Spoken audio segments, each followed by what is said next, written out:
我娘人淡如菊，从不鸡娃。10岁那年，有修仙者欲收我为徒，他果断替我拒绝。他哪有什么天赋，大字不识一个，算命先生都说他活不过20岁，天煞孤星的命格。修仙者不好勉强，乘飞剑而走。我只能继续拿着破碗，和我娘沿路乞讨。16岁那年，我替书生卖字画，书生带着攒下的金银上门提亲，想要求娶我。我娘又替我拒了。她素来和外面的男人胡来惯了，早已不是清白女儿，配不上你这种读书人。她清高，经常和我说，像我这种人，就别妄想着走捷径，一步登天。18岁那年，我被她一贯铜钱卖给了屠夫当媳妇，不到2年就被活活折磨致死。等我在睁眼时，却回到了修仙者欲收我为徒那年。大家好，欢迎收看达达听书。孩子，你要不要跟着我学仙术？面前一个仙风道骨的老头，捋着胡须，笑眯眯和我说道。我才知道我回到了10岁那年。前世凄惨的记忆涌到大脑，我不堪忍受的摇摇头，想把那些记忆全部丢掉。老头以为我是拒绝，有些可惜的叹了口气，正欲御剑飞走。我连忙抓住他的大腿，高声道：我愿意，我要修仙。师傅在上，请受弟子一拜。我刚磕完头，我娘就拿着破碗出现了。她看着师傅十分警惕，把我拉到身边。师傅解释，他只是看我根骨齐家，想要收我为徒，助我修仙。我娘脸色更差了。我们凡人就该老老实实过日子，还妄想成为什么神仙。再说他哪有什么天赋，大字不识一个，算命先生都说他活不过20岁，天煞孤星的命格。我确实没活过20岁，但也是因为摊上了他这样的娘。10岁那年，也的确不认得一个字。他总说女孩子读什么书，以后也是要嫁人的。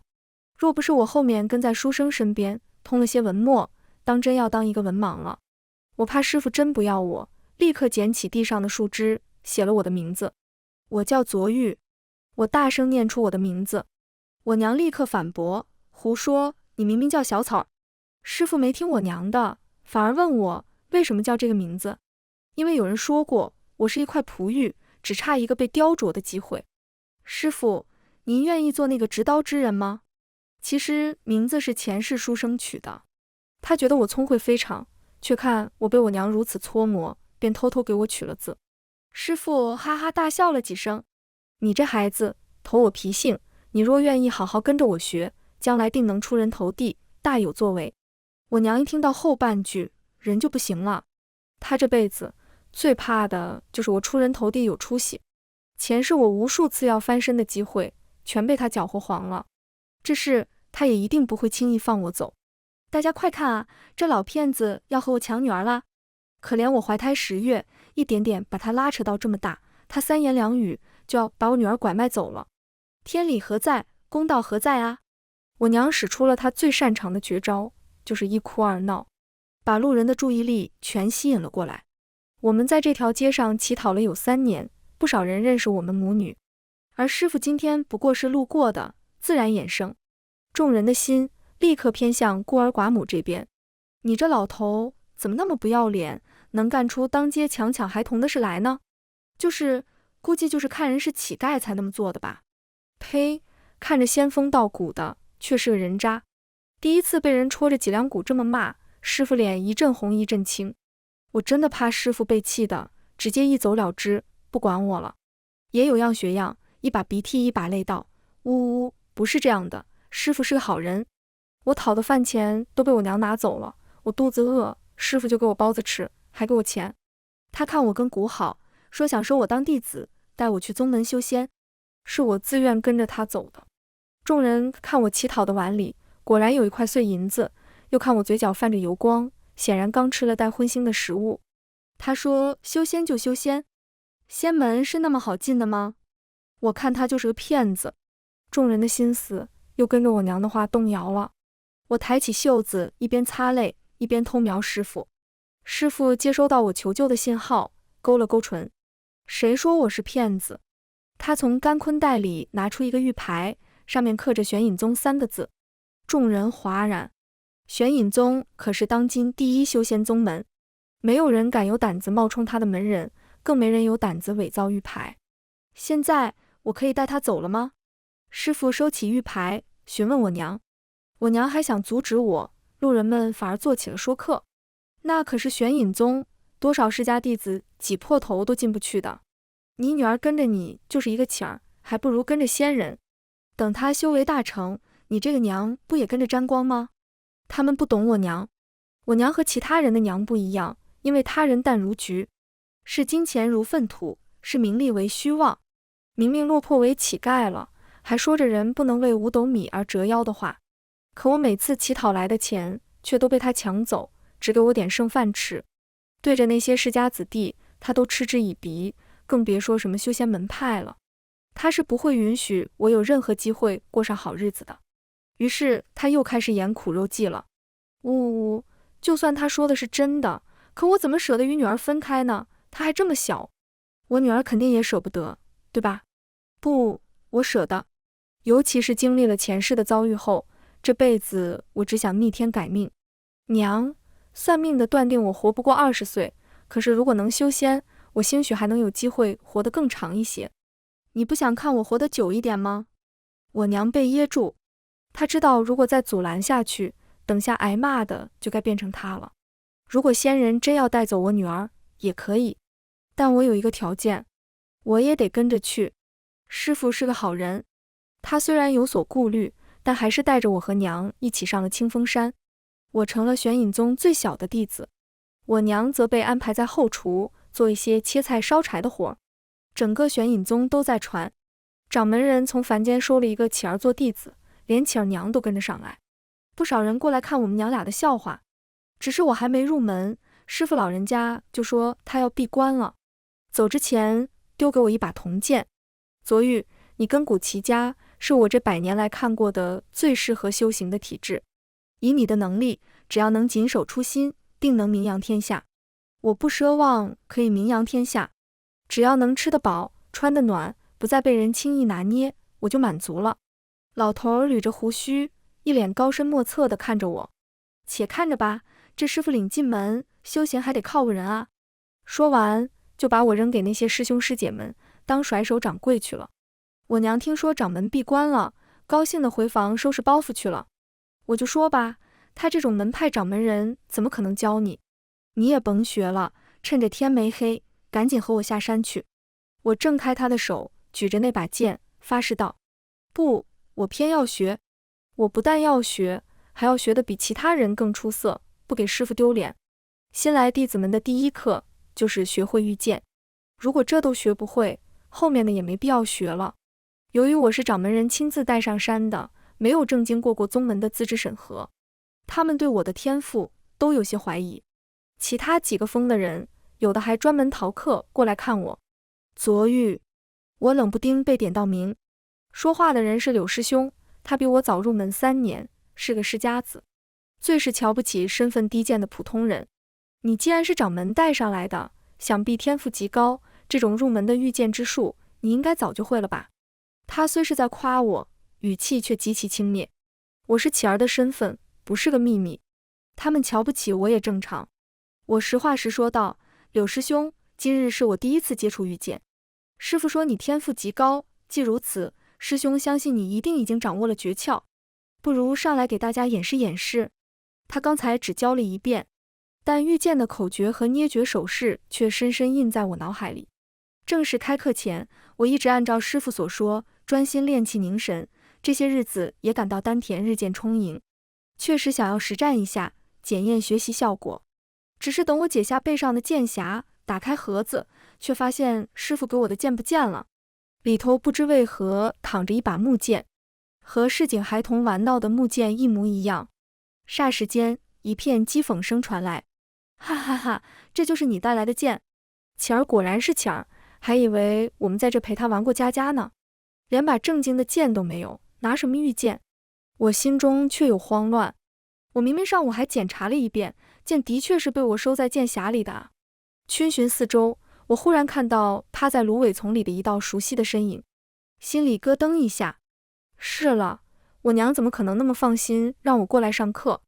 想起早上的情景，她说今天是我第1堂课，给我在厨房做了早饭，让我吃完再过去。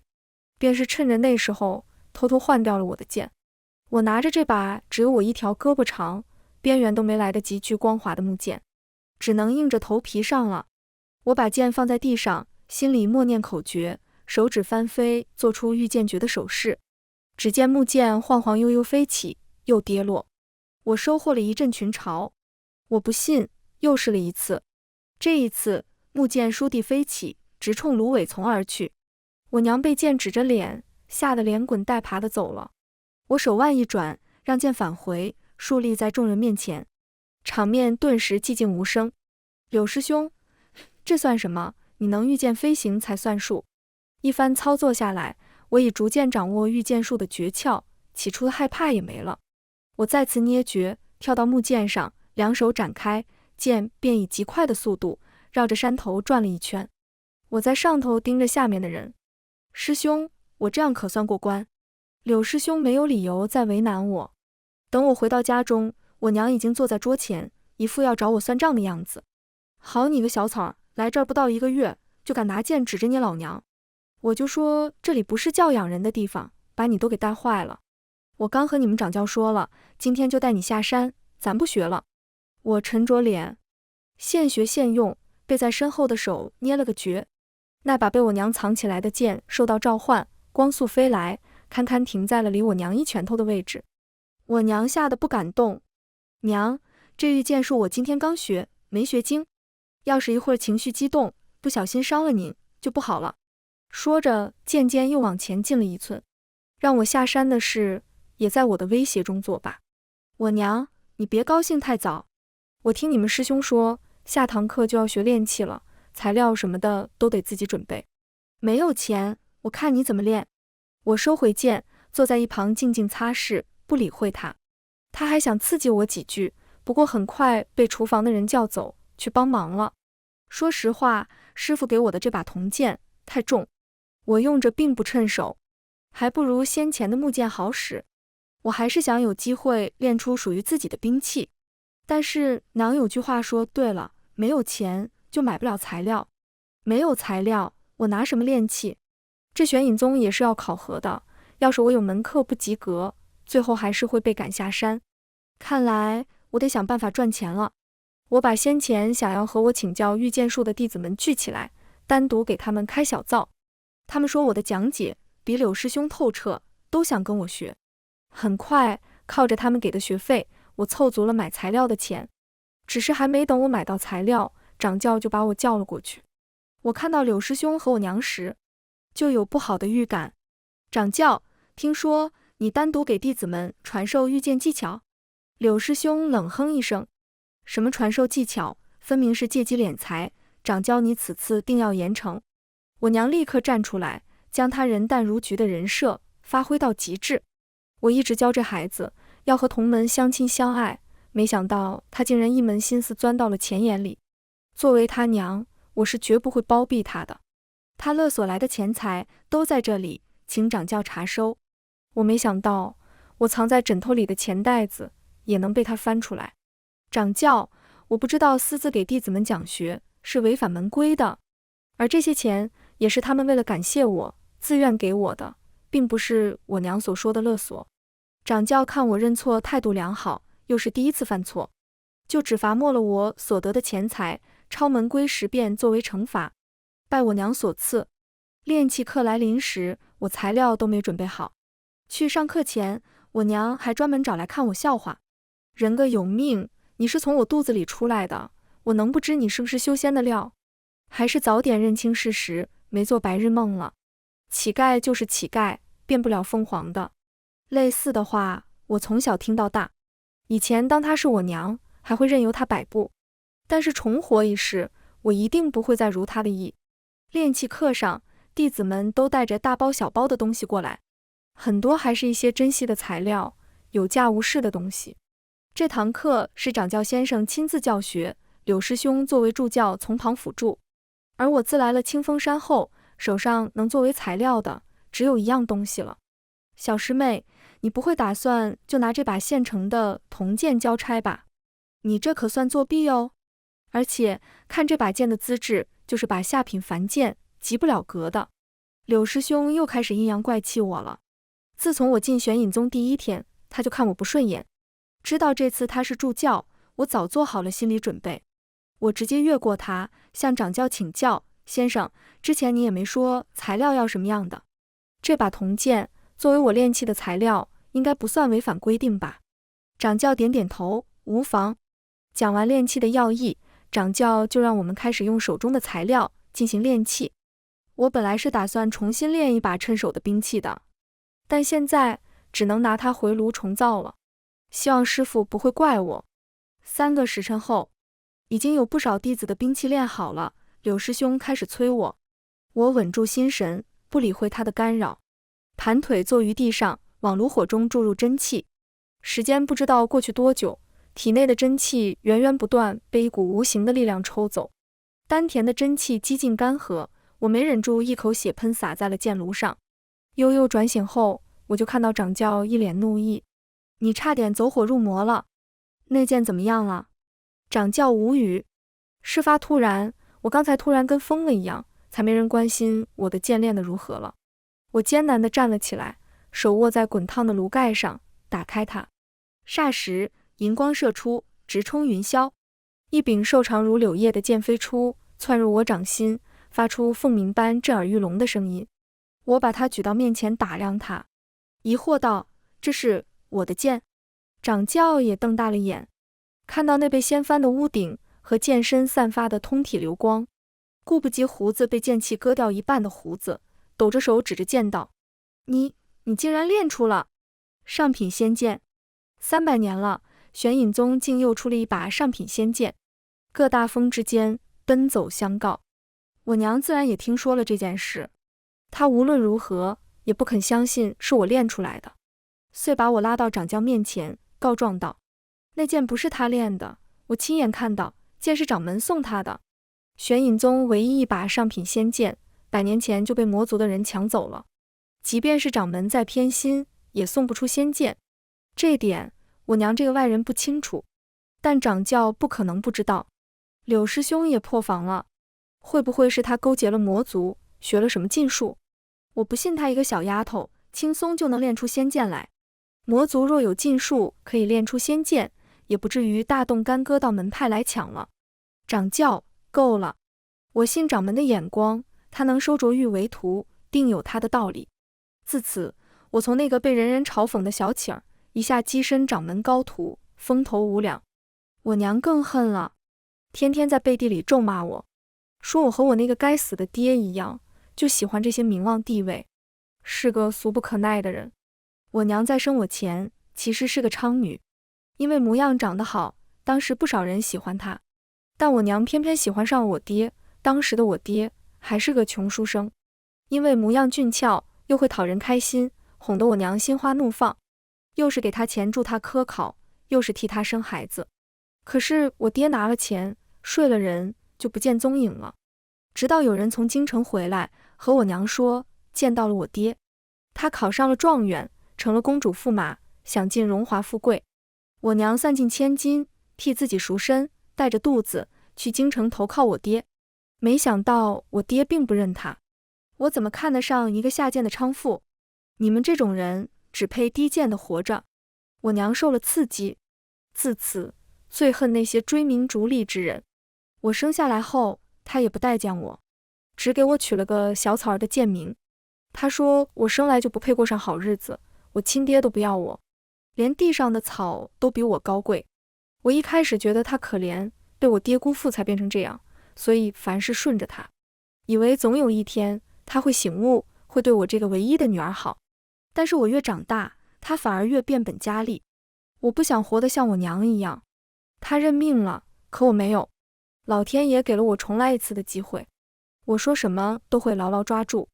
但是我娘在我铸出仙剑后就慌了，她怕我失去她的掌控，她怕我变得越来越优秀，和爹一样抛弃她，所以她开始每日盯着我，无论我做什么，她都要跟去，找到机会就给我泼污水，给我找了一堆麻烦。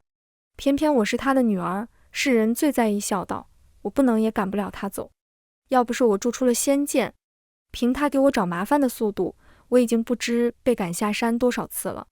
时光匆匆，过去8年，头2、3年我还活跃在众人面前。后来为了让我娘少惹麻烦，我除了完成掌教的功课外，几乎足不出户，不是在房间修炼打坐，就是在院子里练习剑法，从早到晚。每当这时，我娘就会觉得无聊，磕了一地瓜子皮后就回房休息了。然后某天，我那闭关多年的师傅终于出关了。人间的帝王听说这事，派人送信过来，说是大旱3年，民不聊生，希望掌门可以亲自出马祭天求雨。隔日午后，师傅吃完饭，像是终于想起我这个便宜徒弟，朝我院子溜达消食来了。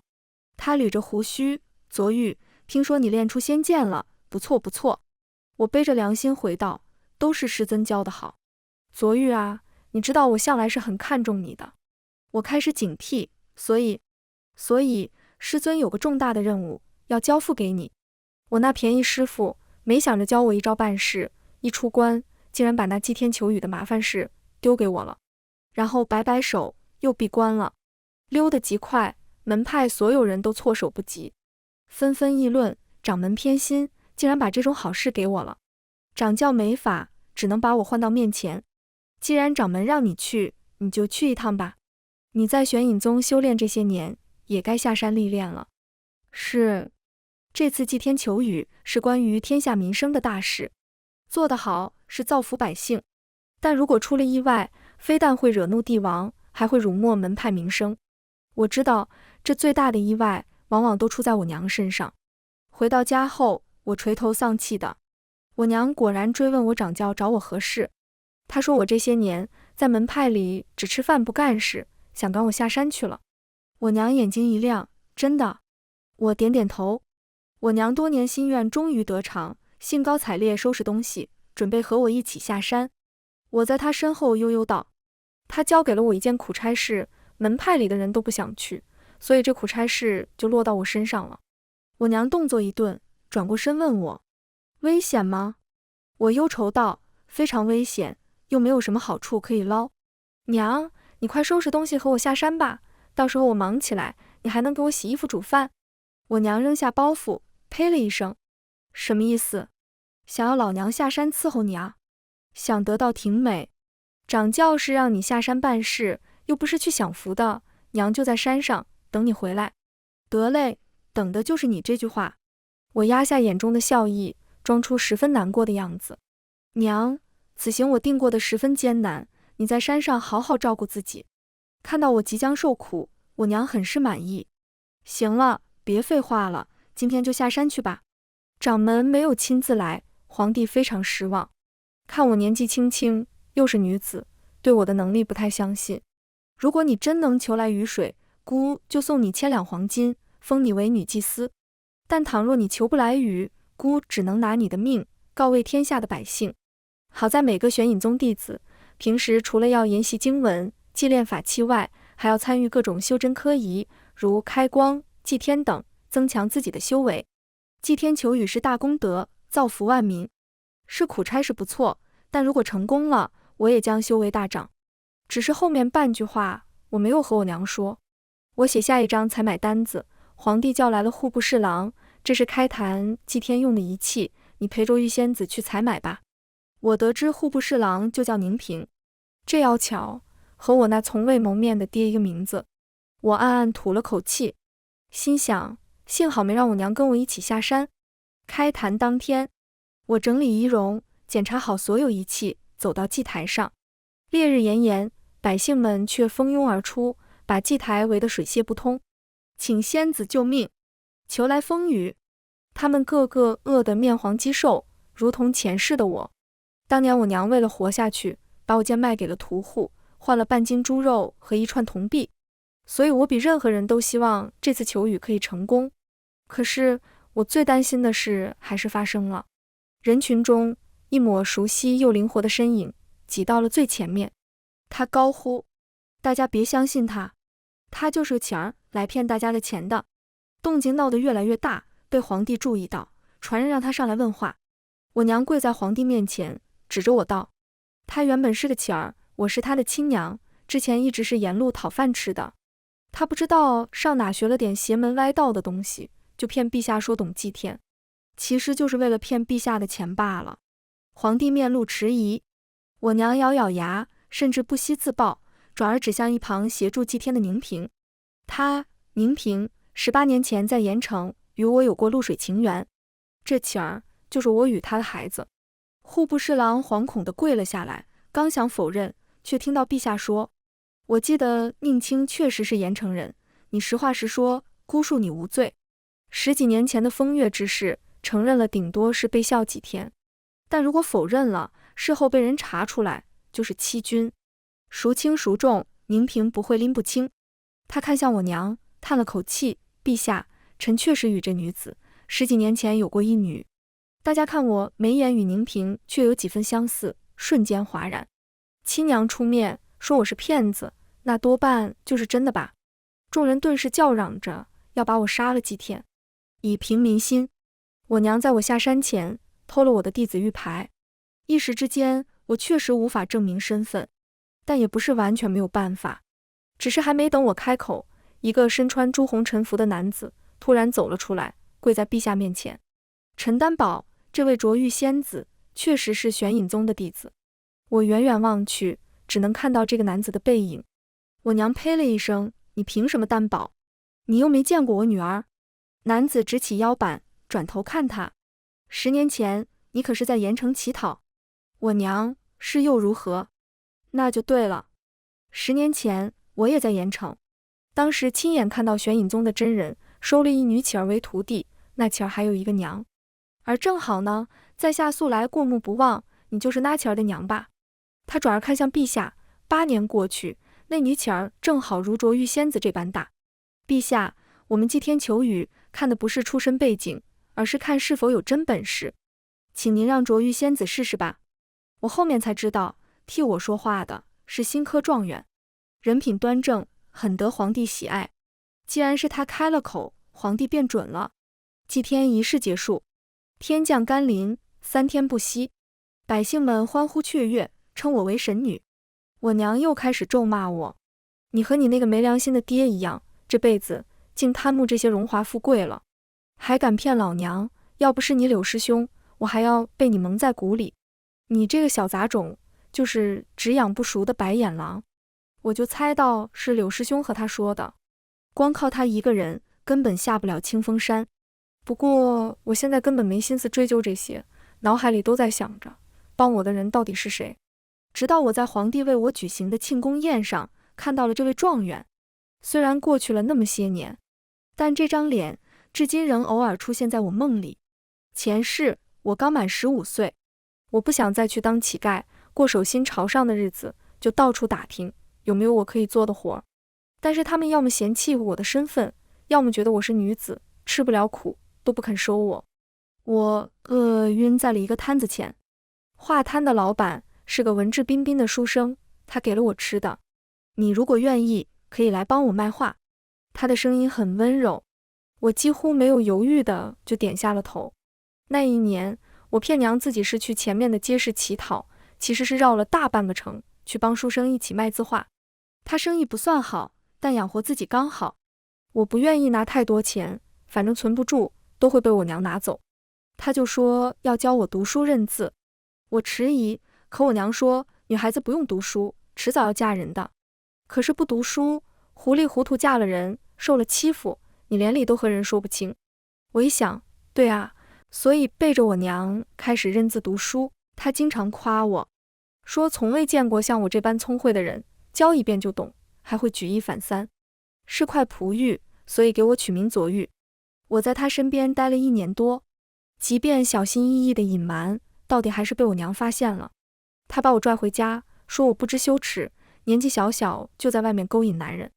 在我被我娘关禁闭的1个月后，书生拿着1袋银子和一些礼物上门，小生心悦令千金，想上门提亲。他模样俊朗，文采斐然，早已名声在外，只等过2年科考，说不定还能中个进士。对我们这种出身来说，算是高攀人家了。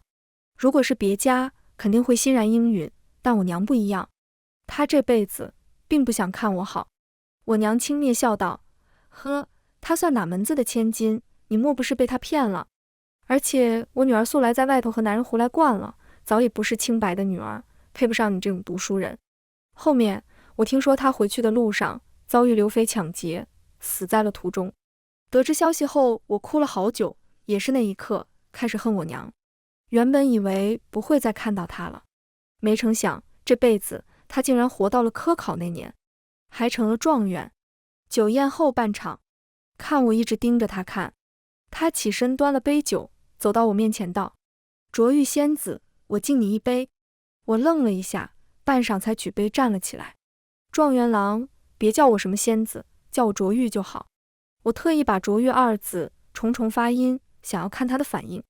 我不确定他是不是也和我一样重生了。他温柔地看着我，和前世一样。那你也别叫我什么状元郎，叫我无恙即可。无恙，无恙。我眼眶忽然冒出了热气，红了一圈。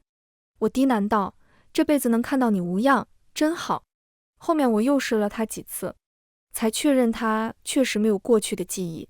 这样也好，这辈子没有提前遇到我，顺利进朝为官，风光无限，这才是他应该有的人生。而我拒绝了陛下赐予的女祭司封号，把黄金给了无恙，让他替我接济贫困的百姓。而我娘因为公然污蔑我，让朝廷差点求雨不成，以欺君之罪下了大狱，死不了，却要被关上很多年。我可以为他求情，但我不想，这么多年也是时候让他尝点苦果了。我这次下山本是为了祭天求雨，势必也该回去了。无恙送我至城门，我还能再见到你吗？我静静看着他，嘴角扬起了一抹笑容，一定会的。那在下就祝仙子能得偿所愿，一化北冥鱼。听到这话，我愣了下，没想到这事他竟也这般懂我。我没有选择留在地京，是因为我向往更广阔的天地。我要好好修仙，终有一日，如师父所说，让卓玉之名名扬万里。我也祝君一鸣从此始，相望青云端。来日我们顶峰相见。30年后，魔族入侵人界，边疆大乱。我奉师尊之命下山除魔，途经边疆北地的盐城。听说盐城县令贪赃枉法，弃百姓于不顾。朝廷派来的钦差大臣手段雷厉，当即抓了县令，又将县令的豪华大宅开放，接纳无家可归的流民。我御剑行至盐城上空，发现这里魔气缭绕，30里外正有一批魔族之人靠近。